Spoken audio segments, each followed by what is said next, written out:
New study reveals why Americans fleeing big cities. Here's what city and state officials must do to attract families and businesses. Counting the people voting with their feet, we're witnessing a political landslide rarely seen in national politics.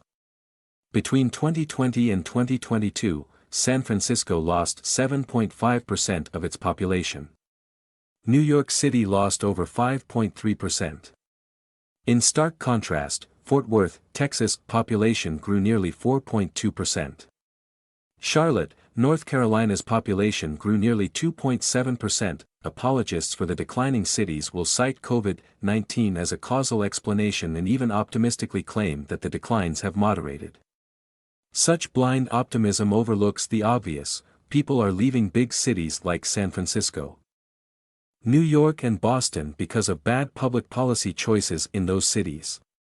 They're moving to other places like Fort Worth that are offering a higher quality of life.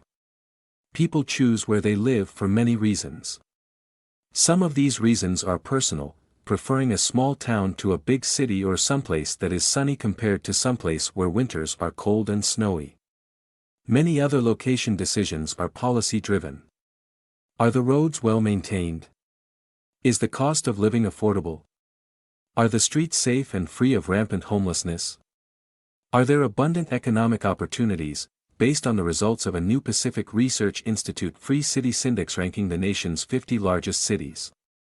Whether city and state policies promote growth has a huge impact on where people decide to live and where businesses decide to invest. Video categorizing the 50 largest cities based on the latest population trends.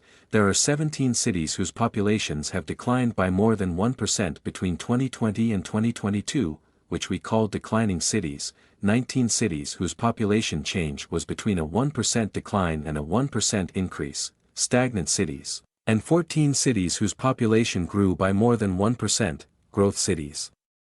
There are important lessons in these three categories of cities for state and local policymakers. First, the highest state and local marginal income tax rates are much higher in the declining cities, 9% compared to 5% in the stagnant cities and 3% in the growth cities. Higher income tax rates deter economic growth and entrepreneurship, diminishing economic opportunity in the high-tax cities compared to the lower-taxed cities. In addition to levying a tax system that discourages entrepreneurship, the declining cities also overburden average families with a higher combined sales, income and property tax burden. The average burden from these taxes is over 22% higher in the declining cities compared to the growth cities. Perhaps these higher tax burdens could be justified if these cities offered a higher quality of life and superior public services compared to the cities with lower tax burdens. But the opposite is true.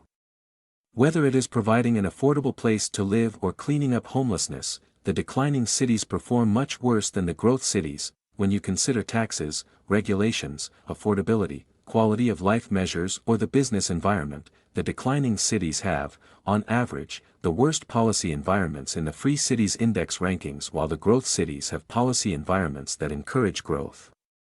These population trends provide important feedback for state and local policy leaders if they will listen. Cities attract residents and businesses when they impose a less costly regulatory environment and less burdensome taxes, while providing affordable places to live and efficiently provide core public services.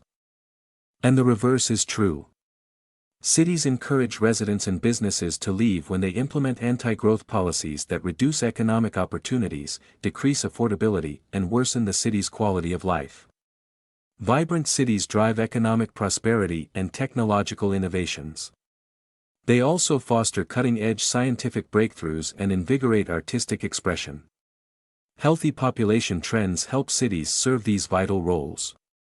Attracting families and entrepreneurs requires local policy leaders to establish policy environments that reward entrepreneurship, keep taxes low, make it easy to start or expand a business and create jobs, and provide core public services cost-efficiently.